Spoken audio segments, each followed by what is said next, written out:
آج کی اس ویڈیو میں آپ ہاروت اور ماروت کا مکمل قصہ جانیں گے کہ یہ دو فرشتے کیسے ایک عورت کے عشق میں مبتلا ہوئے اور ان دو فرشتوں نے عورت کو کون سا اسم اعظم سکھایا، اور یہ بھی بتائیں گے کہ بابل شہر کی تباہی کیوں ہوئی، کون سا جادو کیا گیا کہ بابل شہر کے لوگ ہم جنس پرستی کی محفلیں سجانے پر مجبور ہو گئے۔ دوستو، ہاروت اور ماروت کا یہ قصہ تفسیر عزیزی نے یوں بیان کیا ہے کہ حضرت ادریس علیہ السلام کے زمانے میں لوگ بہت بد عمل ہو گئے تھے، اور فرشتوں نے بارگاہ الہی میں عرض کی کہ انسان بہت بدکار ہے، یہ تیری خلافت کے لائق نہیں ہے، اس لیے انسان کو منصب خلافت سے ہٹا دیا جائے۔ اللہ پاک کا ارشاد ہوا کہ انسان میں غصہ اور شہوت ہے، جس کی وجہ سے وہ زیادہ گناہ کرتا ہے۔ اگر یہ چیزیں فرشتوں کو دے دی جائیں تو وہ بھی گنہگار ہو جائیں۔ فرشتوں نے کہا ہم تو کبھی بھی گناہ کے قریب نہ جائیں، خواہ کتنا ہی غصہ اور شہوت ہو۔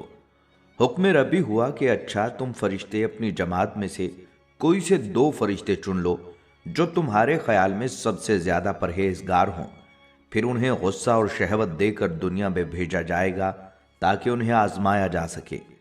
لہٰذا ہاروت اور ماروت جو بہت پرہیزگار فرشتے تھے منتخب ہو گئے اور انہیں غصہ اور شہوت دے کر شہر بابل میں اتار دیا گیا، اور کہا گیا تم دونوں قاضی بن کر لوگوں کے درمیان فیصلے کیا کرو اور شام کو اسم اعظم کے ذریعے واپس آسمان پر آ جایا کرو۔ یہ دونوں قریب 1 ماہ تک اسی طرح آتے جاتے رہے۔ اس عرصے میں ان کے عدل و انصاف کا چرچا عام ہو گیا اور بہت سے مقدمے ان کے پاس آنا شروع ہو گئے۔ ایک روز ملک فارس کی ایک حسین و جمیل زہرا نامی عورت نے اپنے شوہر کے خلاف مقدمہ دائر کیا۔ اب ہاروت اور ماروت اسے دیکھتے ہی اس پر عاشق ہو گئے اور اس کے ساتھ بدعملی کی خواہش کی۔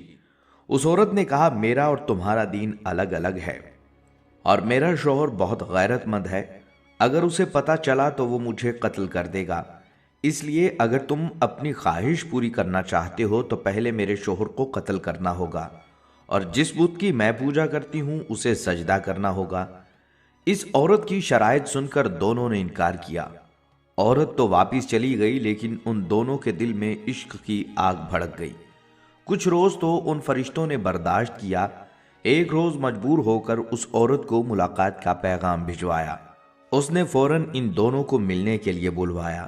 جب یہ دونوں وہاں پہنچے تو خوب بناؤ سنگھار کر کے بیٹھی تھی۔ اس نے کہا کہ مجھے پتہ چلا ہے کہ تم دونوں اسم اعظم جانتے ہو، تو اپنی خواہش کے حصول کے لیے یا تو مجھے اسم اعظم بتا دو، یا اس بت کو سجدہ کرو، یا میرے شوہر کو قتل کرو، یا شراب پی لو۔ دونوں فرشتوں نے سوچا کہ اسم اعظم تو اسرار الہی ہے، اسے فاش نہیں کیا جا سکتا، اسی طرح بت کو سجدہ کرنا یا کسی کو قتل کرنا گناہ کبیرہ ہے، اس لیے چلو شراب لاؤ، ہم شراب پی لیتے ہیں۔ جب وہ دونوں شراب پی کر مست ہو گئے تو اس عورت نے ان دونوں سے بت کو سجدہ بھی کروایا، اپنے شوہر کو قتل بھی کروایا، اور اسم اعظم معلوم کر کے صورت بدل کر آسمان پر جا پہنچی، اور حق تعالیٰ نے اس کی روح کو زہرہ ستارے سے متصل کر دیا۔ دوسری جانب جب ہاروت اور ماروت کو ہوش آیا تو وہ اسم اعظم بھول چکے تھے اور اپنے کیے پر نادم اور شرمندہ تھے۔ اللہ تعالیٰ نے فرشتوں سے فرمایا کہ انسان میری تجلی سے دور رہتا ہے، لیکن یہ دونوں تو ہر شام حاضر بارگاہ ہوتے تھے، پھر بھی شہوت سے مغلوب ہو کر گناہ کر بیٹھے، تو اگر انسان سے گناہ سرزد ہوتا ہے تو اس میں کیا تعجب کی بات ہے۔ یہ سن کر تمام فرشتوں نے اپنی خطا کا اقرار کیا اور انسانوں پر لعن طعن کرنے کی بجائے ان کے لیے دعائے مغفرت کرنے لگے، کیونکہ انسان اللہ کے حجاب میں ہونے کے باوجود اس کی عبادت کرتے ہیں، لیکن یہ نفسانی خواہشات ہیں جن کے سبب ان سے گناہ سرزد ہو جاتے ہیں، اور جو نیک لوگ اپنی تمام زندگی اللہ کے راستے پر گزار دیتے ہیں ان کا اللہ کے نزدیک بہت بلند مقام ہے، فرشتوں سے بھی بلند و برتر۔ بہرحال دوستو، اس کے بعد ہاروت اور ماروت حضرت ادریس علیہ السلام کی خدمت میں پیش ہوئے اور اللہ کے حضور معافی کی درخواست کی۔ آپ نے دونوں کے لیے دعائے مغفرت کی، جس کے کئی روز بعد اللہ کی طرف سے جواب آیا کہ ان دونوں کو اختیار دیا گیا ہے، چاہیں تو دنیاوی عذاب قبول کر لیں یا آخرت کا۔ انہوں نے سوچا کہ دنیا کا عذاب ایک نہ ایک دن ختم ہو جائے گا، لیکن آخرت کا عذاب نہ ختم ہونے والا ہے، اس لیے دونوں نے دنیاوی عذاب قبول کر لیا۔ لہٰذا اللہ تعالیٰ نے حکم دیا کہ ان دونوں کو لوہے کی زنجیروں میں جکڑ کر بابل کے کنویں میں اوندھا لٹکا دیا جائے۔ اس کنویں میں آگ جل رہی ہے اور فرشتے باری باری ان پر کوڑے برساتے ہیں اور پیاس کی شدت سے ان کی زبانیں باہر کو لٹک رہی ہیں، اور یہ عذاب ان پر قیامت تک یوں ہی شدید رہے گا اور آخر کار ان کو نجات ملے گی۔ بلکہ حدیث میں اس واقعے کا ذکر کچھ اس طرح سے ہے کہ حضرت عائشہ رضی اللہ تعالیٰ عنہا فرماتی ہیں، رسول اللہ صلی اللہ علیہ وسلم کی وفات کے تھوڑے عرصے بعد دومت الجندل کے باشندوں میں سے ایک عورت میرے پاس آئی۔ وہ رسول اللہ صلی اللہ علیہ وسلم سے مل کر جادو کے متعلق کچھ چیز پوچھنا چاہتی تھی۔ حضرت عائشہ رضی اللہ تعالیٰ عنہ فرماتی ہیں کہ جب اس عورت نے رسول اللہ صلی اللہ علیہ وسلم کو نہیں پایا تو میں نے اسے اس قدر روتے ہوئے دیکھا کہ اس کے رونے کی شدت سے مجھے ترس آ گیا۔ وہ عورت کہہ رہی تھی کہ مجھے ڈر ہے کہ میں ہلاکت میں جا پڑی ہوں۔ یعنی حضرت عائشہ رضی اللہ تعالیٰ عنہ نے اس واقعے کی تفصیل پوچھی تو اس نے بتایا، میرا شوہر مجھ سے دور چلا گیا تھا، پھر ایک بوڑھی عورت میرے پاس آئی تو میں نے اس سے اپنے حال کا شکوہ کیا۔ اس نے کہا، اگر تو وہ سب کچھ کرے جس کا میں تجھے حکم دوں تو تیرا خاوند تیرے پاس لوٹ آئے گا۔ میں نے کہا، ہاں میں کروں گی۔ جب رات ہوئی تو وہ میرے پاس 2 سیاہ کتوں کو لے کر آئی۔ ان کتوں میں سے ایک پر وہ خود سوار ہو گئی اور دوسرے پر میں سوار ہوئی۔ ان کتوں کی رفتار زیادہ تیز نہ تھی۔ ہم چلتے رہے یہاں تک کہ شہر بابل پہنچ کر رکے۔ وہاں 2 آدمی اپنے پیروں سے ہوا میں لٹکے ہوئے تھے۔ انہوں نے پوچھا کہ تجھے کیا ضرورت ہے اور کیا ارادہ لے کر آئی ہے؟ میں نے اپنی حاجت بیان کی اور کہا، جادو سیکھنا چاہتی ہوں۔ انہوں نے کہا، بے شک ہم آزمائش میں ہیں، لہٰذا تو کفر نہ کر اور واپس لوٹ جا۔ میں نے انکار کیا اور میں نے کہا، میں نہیں لوٹوں گی۔ انہوں نے کہا، تو اس تندور میں جا کر پیشاب کر۔ میں وہاں تک گئی تو کانپ اٹھی۔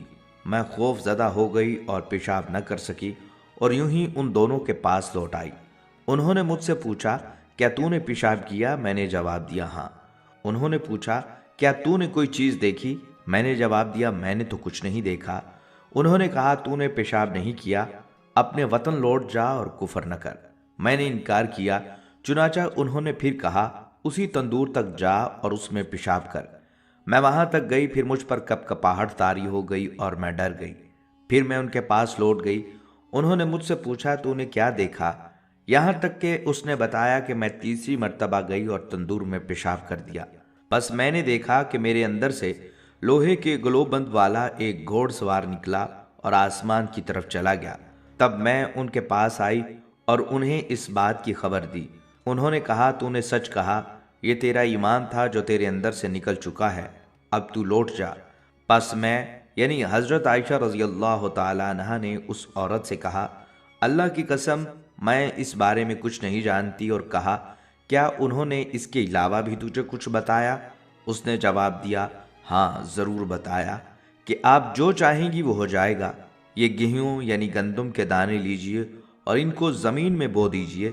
چنانچہ میں نے وہ دانے لے لیے۔ اس نے کہا، نکلا تو پودے نکل آئے۔ اس نے کہا، فصل کٹ جا تو فصل کٹ گئی۔ پھر اس نے کہا، پس کر آٹا بن جا تو آٹا بن گیا۔ پھر اس نے کہا، روٹی پک جا تو روٹی پک کر تیار ہو گئی۔ جب اس عورت نے دیکھا کہ میں یعنی حضرت عائشہ رضی اللہ تعالیٰ عنہ پھر بھی کچھ نہیں بولی تو وہ میرے سامنے شرمندہ ہو کر گر پڑی اور کہنے لگی، اے ام المومنین رضی اللہ تعالیٰ عنہ، میں نے اس کے علاوہ کچھ نہیں کیا۔ چنانچہ میں نے رسول اللہ صلی اللہ علیہ وسلم کے صحابہ رضی اللہ تعالیٰ عنہم سے اس بارے میں دریافت کیا، لیکن انہیں بھی اس بارے میں کچھ معلوم نہیں تھا کہ اس معاملے پر کیا کہیں۔ جس چیز کا مکمل علم نہ ہو اس کے متعلق صحابہ اپنی رائے دینے میں احتیاط کیا کرتے تھے۔ انہوں نے صرف اتنا کہا، اگر آپ کے والدین یا ان میں سے کوئی بھی حیات ہوتے تو وہ آپ کے لیے کافی ہوتے۔ اس واقعے کے پیش نظر حقیقت میں یہ بات ہے کہ ہاروت ماروت کو اللہ تعالیٰ نے خیر و شر اور کفر و ایمان کا علم دے دیا تھا، اس لیے وہ ہر ایک کفر کی طرف جھکنے والے کو نصیحت کرتے اور ہر طرح روکتے۔ جب وہ نہ مانتا تو اس سے وہ مخصوص کلمات کہہ دیتے جس سے اس کا نور ایمان جاتا رہتا اور وہ ایمان سے ہاتھ دھو بیٹھتا اور اسے جادو آ جاتا، اور یہی اسی عورت کے ساتھ ہوا۔ دوستو، قرآن کریم میں ہاروت ماروت کا قصہ پہلے سپارے کی سورۃ البقرہ میں یوں منقول ہے کہ وہ یہودی ان خرافات کے پیچھے لگ گئے جو سلیمان کے عہد سلطنت میں شیاطین پڑھا کرتے تھے، اور سلیمان نے ہرگز کفر کی بات نہیں کی بلکہ شیطان ہی کفر کرتے تھے کہ لوگوں کو جادو سکھاتے تھے، اور اس علم کے پیچھے بھی لگ گئے جو شہر بابل میں دو فرشتوں یعنی ہاروت اور ماروت پر اترا تھا، اور وہ دونوں کسی کو کچھ نہیں سکھاتے تھے جب تک یہ کہہ نہ دیتے کہ ہم تو آزمائش کا ذریعہ ہیں، لہٰذا تم نافرمانی میں نہ پڑو۔ غرض لوگ ان سے ایسا علم سیکھتے جس سے میاں بیوی میں جدائی ڈال دیں، اور خدا کے حکم کے سوا وہ اس جادو سے کسی کا کچھ بھی نہیں بگاڑ سکتے تھے، اور کچھ ایسے منتر سیکھے جو ان کو نقصان ہی پہنچاتے اور فائدہ کچھ نہ دیتے، اور وہ جانتے تھے کہ جو شخص ایسی چیزوں یعنی سحر اور منتر وغیرہ کا خریدار ہوگا اس کا آخرت میں کچھ حصہ نہیں، اور جس چیز کے عوض انہوں نے اپنی جانوں کو بیچ ڈالا وہ بری تھیں۔ کاش وہ اس بات کو جانتے، اور اگر وہ ایمان لاتے اور پرہیزگاری کرتے تو خدا کے ہاں سے بہت اچھا صلہ ملتا۔ اے کاش وہ اس سے واقف ہوتے۔ قرآن کے مطابق سلیمان علیہ السلام کو جو معجزات عطا ہوئے تھے وہ حکمت الہی کے مطابق ایسے عطا ہوئے جو جادو اور جادوگروں کی دسترس سے باہر تھے۔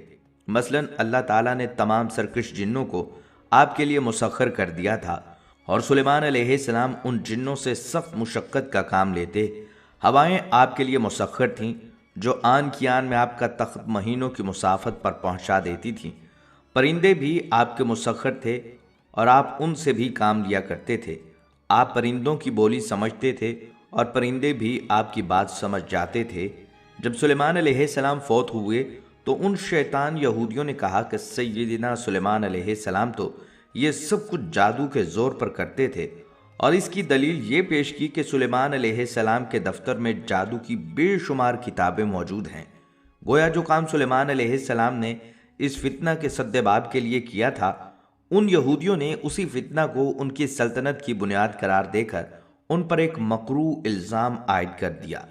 اس مقام پر اللہ تعالیٰ نے اسی الزام کی تردید کرتے ہوئے فرمایا کہ یہ کفر کا کام سلیمان نے نہیں کیا تھا بلکہ ان شیطان لوگوں نے کیا تھا جو جادو سیکھتے اور سکھاتے تھے۔ دوستو، جادو اور عملیات کے ذریعے اپنے اہداف اور کامیابی حاصل کرنے کے معاملے میں بنی اسرائیل کی یہود قوم ہمیشہ سر فہرست رہی، بلکہ تاریخ میں سب سے زیادہ جادو کے ذریعے کام لینے اور اس کی شیطانی طاقتوں پر یقین رکھنے والی یہی ایک قوم ہے۔ لہٰذا سلیمان علیہ السلام کے جادو کو روکنے کے لیے اس اقدام کے بعد اللہ تعالیٰ نے یہود کی ایک دوسرے طریقے سے آزمائش فرمائی، اور وہ یہ تھی کہ بابل شہر میں جہاں آج کل کوفہ ہے، دو فرشتوں ہاروت اور ماروت کو پیروں فقیروں کے بھیس میں نازل فرمایا تھا، اور اس آزمائش سے مقصد یہ تھا کہ آیا ابھی تک یہود کے اذہان سے جادو ٹونے ٹوٹکے کی عقیدت اور محبت زائل ہوئی ہے یا نہیں۔ جب یہودیوں کو ان پیروں فقیروں اور بابل میں آمد کا علم ہوا تو فوراً ان کی طرف رجوع کرنے لگے۔ ان فرشتوں کو یہ حکم دیا گیا، اگر تمہارے پاس کوئی شخص یہ ٹونے سیکھنے آئے تو پہلے اس کو اچھی طرح خبردار کر دینا کہ یہ غلط کام ہے اور ہم محض تمہارے امتحان کے لیے آئے ہیں، لہٰذا تم اس کا ارتکاب مت کرو۔ پھر بھی اگر کوئی سیکھنے پر اصرار کرے تو اسے سکھا دینا۔ چنانچہ جو لوگ بھی ان کے پاس جادو ٹونے سیکھنے آئے تھے، فرشتے اسے پوری طرح متنبہ کر دیتے، لیکن وہ اس کفر کے کام سے باز نہ آتے اور سیکھنے پر اصرار کرتے، اور ایسے ٹونے ٹوٹکے سیکھنے والوں کے ان فرشتوں کے ہاں ہجوم لگے رہتے۔ جبکہ قرآن پاک میں اس کی تاکید کی گئی تھی۔ وہ جنات چونکہ حضرت سلیمان علیہ السلام کے تابع تھے، اس لیے بعض لوگوں نے حضرت سلیمان کی نسبت سے ان جنات کی باتوں پر یقین کرنا شروع کر دیا اور ان کے بتائے ہوئے عمل کرنا شروع کر دیے۔ اس طرح کالے جادو یا سفلی عملیات کی بنیاد رکھی گئی۔ لیکن سورۃ البقرہ کی آیت نمبر 203 میں اللہ تعالیٰ ارشاد فرماتا ہے، سلیمان علیہ السلام نے کوئی شرک نہیں کیا اور ان کا جنات سے عملیات سے کوئی تعلق نہ تھا۔ یہ جنات شیاطین نقشہ سلیمان کے نام سے عملیات کرتے، جبکہ اللہ تعالیٰ نے قرآن پاک میں ان سب کو سلیمان علیہ السلام سے غیر منسوب قرار دیا ہے۔ تو اس معاشرے میں بدعمالی کا راج بڑھتا چلا گیا اور معاشرہ ہر قسم کی اخلاقی برائیوں کا شکار ہوتا چلا گیا۔